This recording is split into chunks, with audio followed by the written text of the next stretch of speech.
अस्सलाम वालेकुम स्टूडेंट्स। उम्मीद करता हूँ कि आप लोग खैरियत से होंगे। आज हमने जो टॉपिक पढ़ना है वो है बेसमराइजेशन।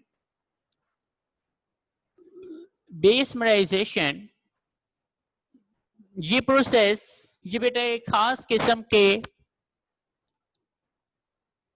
कन्वर्टर में होता है जिसे हम बेसमर कन्वर्टर कहते हैं। ठीक है, बेसमर कन्वर्टर ये बेटा आपके सामने आपकी बुक के ऊपर ये जो पिक्चर बनी हुई है ये बेसमर कन्वर्टर की पिक्चर है। बेटा अब ये जो फाइनल स्टेप है जिसकी मदद से हम जो है वो बेटा ओर से आप प्योर मेटल को फाइनली बाहर निकाल लेंगे। अब इस प्रोसेस के अंदर हमें क्या करना होगा, सबसे पहले मैं आपको बेसमर कन्वर्टर का जो स्ट्रक्चर है वो थोड़ा सा गाइड कर देता हूँ। देखें बेटा, ये जो बेसमर कन्वर्टर है ये एक पियर शेप कन्वर्टर है। ठीक है, एक पियर शेप जो है वो आप समझ लें कि किल्न है जिसके अंदर ये सारा प्रोसेस होगा। और बेटा ये जो बेसमर कन्वर्टर है ये दोनों तरफ से, ठीक है, एक खास पॉइंट से अटैच होता है जिसे हम पाइवेट कहेंगे। पाइवेट जैसे कि आप अगर ये वाले पॉइंट्स देखें ना तो हम इन्हें पाइवेट का नाम देते हैं, जिसके ऊपर ये बेसमर कन्वर्टर जो है वो बेटा प्रॉपरली एडजस्ट हुई होती है और इसकी मदद से आप इसको किसी भी डायरेक्शन के अंदर मोल्ड कर सकते हैं। ठीक है, जैसे कि अगर मैं आपको एक सिंपल इसकी एग्जांपल देता हूं तो आपने अगर देखा हो कि जब कहीं पर लेंटर बनता है तो लेंटर के मिक्सचर को बनाने के लिए जो एक मशीन का इस्तेमाल करते हैं, आपने देखा होगा कि वो जो मशीन है वो एक तो रोटेट कर रही होती है, दूसरा आप उसको किसी भी डायरेक्शन के अंदर जो है ना वो मोल्ड कर सकते हैं, उसे टर्न कर सकते हैं। वो भी एक पियर शेप का ही स्ट्रक्चर रखता है। तो बेसिकली ये जो आप अगर उसको अज्यूम कर लें और ये वाली जो डायग्राम है, ठीक है, इससे थोड़ी सी डिफरेंट लगेगी लेकिन चीज दोनों एक ही होती है।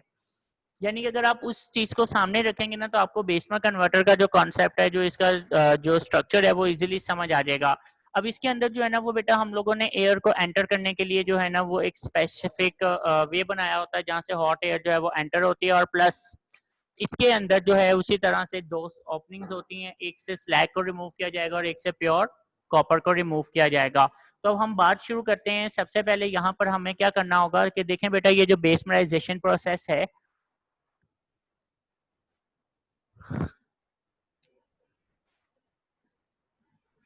Bessemerisation process it is the further heating of matte. यहाँ पर हम मेटे का वर्ड यूज करेंगे। ठीक है,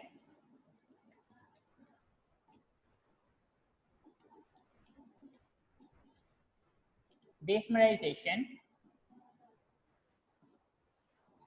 फर्दर हीटिंग ऑफ मेटे।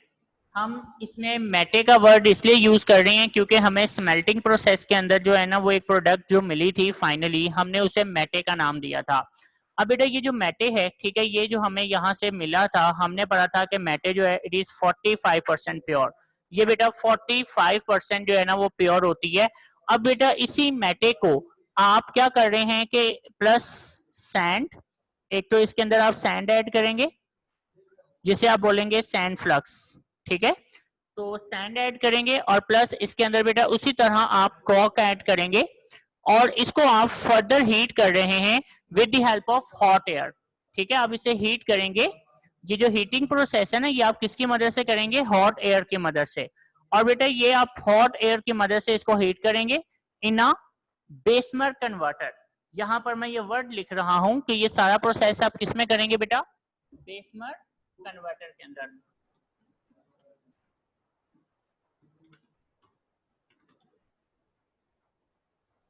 तो बेसमर कन्वर्टर के अंदर जो है ना आप इसको फर्दर हीट कर रहे हैं मेटे को विद सैंड और प्लस कॉक। ठीक है, और बेटा with the help of hot air. अब ये जो प्रोसेस है, अब इसके अंदर क्या होगा कि सबसे पहली बात कि वो जो स्लैग फॉर्मेशन है, ठीक है, इसके अंदर आप पहले देखेंगे कि स्लैग फॉर्मेशन कैसे बनेगी।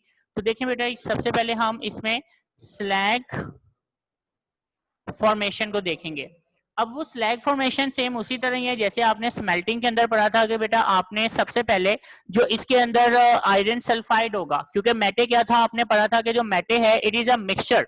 ये मिक्सचर है किसका, क्यूपरस सल्फाइड का Cu2S, और बेटा प्लस इसके अंदर आपको क्या मिला था, आयरन सल्फाइड यानी कि फेरस सल्फाइड FeS, ये इसका मिक्सचर था। अब सबसे पहले क्या होगा कि बेटा जो FeS है, ये FeS ऑक्सीजन के साथ रिएक्शन करेगा और ऑक्सीजन के साथ रिएक्शन पर उसी तरह से दो चीजें बनाएगा, एक है SiO2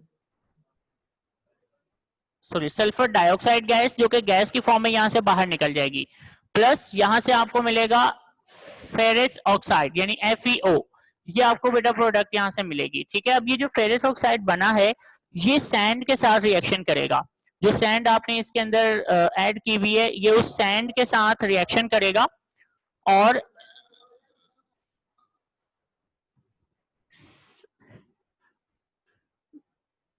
तो सैंड के साथ रिएक्शन पर ये बनाएगा FeSiO3 आयरन सिलिकेट, ये बेटा प्रोड्यूस होगा। अब आयरन सिलिकेट जो है ये इंप्योरिटी है और हम इसे नाम देते हैं स्लैग। ठीक है, ये बेटा स्लैग है जो यहां पर प्रोड्यूस होगा और यही स्लैग बेटा हम जो है वो बेसमेंट कन्वर्टर से ऊपर वाले हॉल से इसको रिमूव कर लेंगे। तो ये आपके पास स्लैग फॉर्मेशन है। ठीक है, यहां तक मैं आपकी बुक की वर्डिंग जरा समझा देता हूं, आपकी बुक की वर्डिंग क्या कह रही है। बेसमेंट कन्वर्टर के बेसमेंटाइजेशन क्या है कि it is a further heating of the molten metal in a peer shape basement converter, कि इसमें हम लोग बेटा फर्दर हीट कर रहे हैं मोल्टन मेटल को इन अ पियर शेप बेसमेंट कन्वर्टर के अंदर।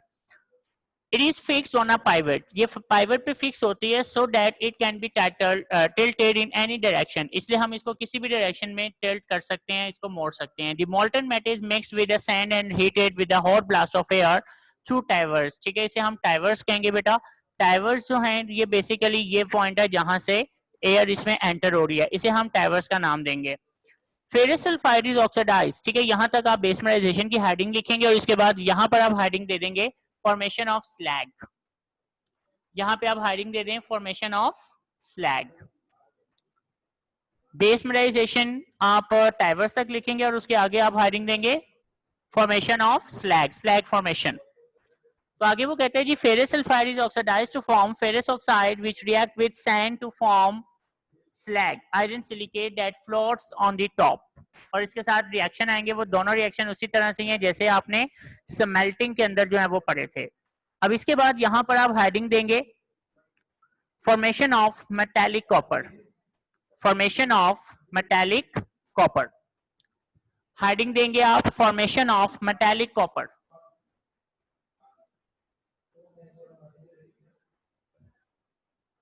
तो वो कहते हैं जी अब नेक्स्ट अब देखें अब क्या होगा। ठीक है, जो नेक्स्ट हमारे पास है वो है कि जो बेटा अब यहाँ पर मैक्सिमम आयरन सल्फाइड जो है वो तो रिमूव हो गया, अब पीछे हमारे पास क्या चीज रह गई है, क्यूप्रेस सल्फाइड। अब बेटा ये जो क्यूप्रेस सल्फाइड है ना ये भी ऑक्सीजन के साथ रिएक्शन करेगा और ऑक्सीजन के साथ रिएक्शन पर ये बनाएगा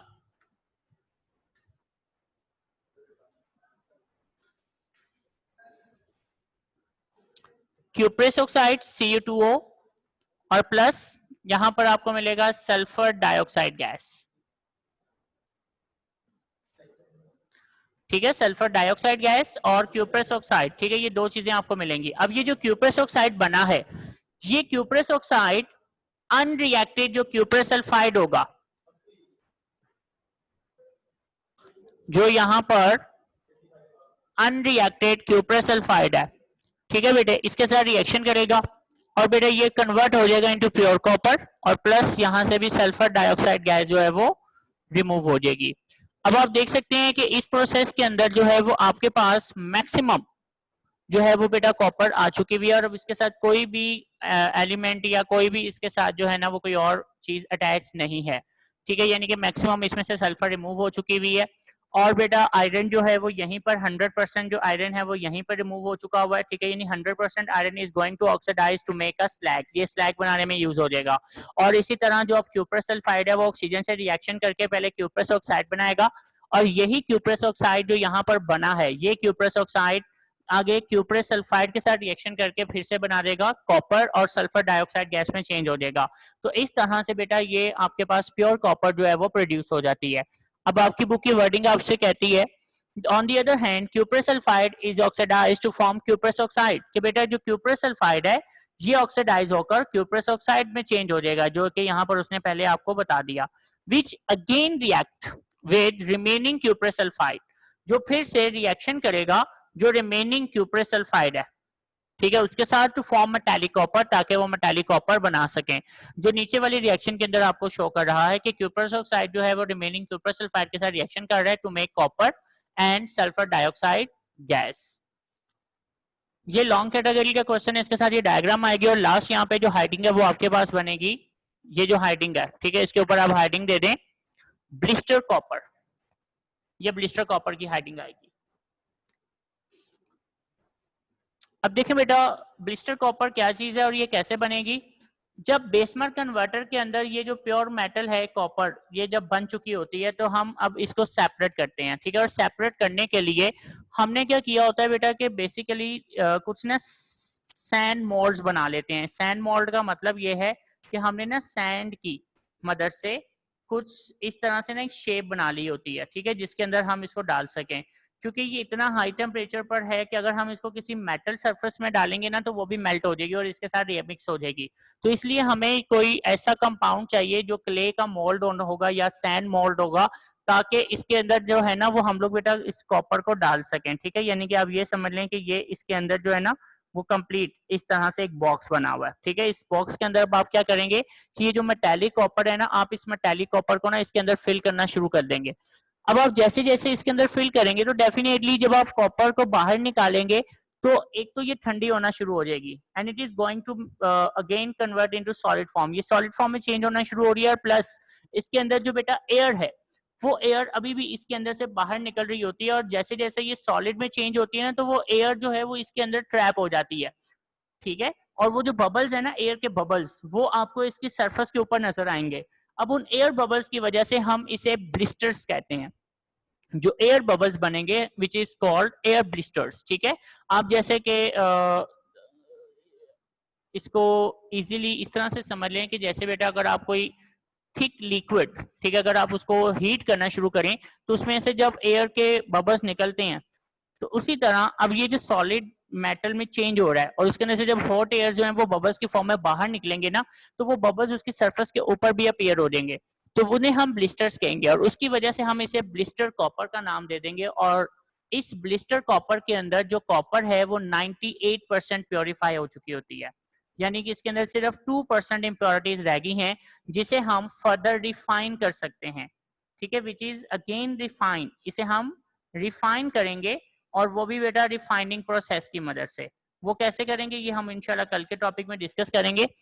तो आपकी अब जो लास्ट हेडिंग है वो है ब्लिस्टर कॉपर की।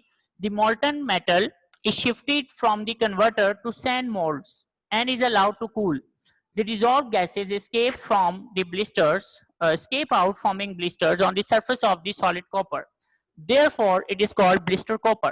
ये शॉर्ट क्वेश्चन में भी आ सकता है, व्हाट इज ब्लिस्टर कॉपर। तो ये पैराग्राफ इसका आंसर है बेटे।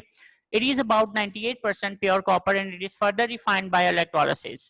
Refining process ये हम इंशाल्लाह कल डिस्कस करेंगे।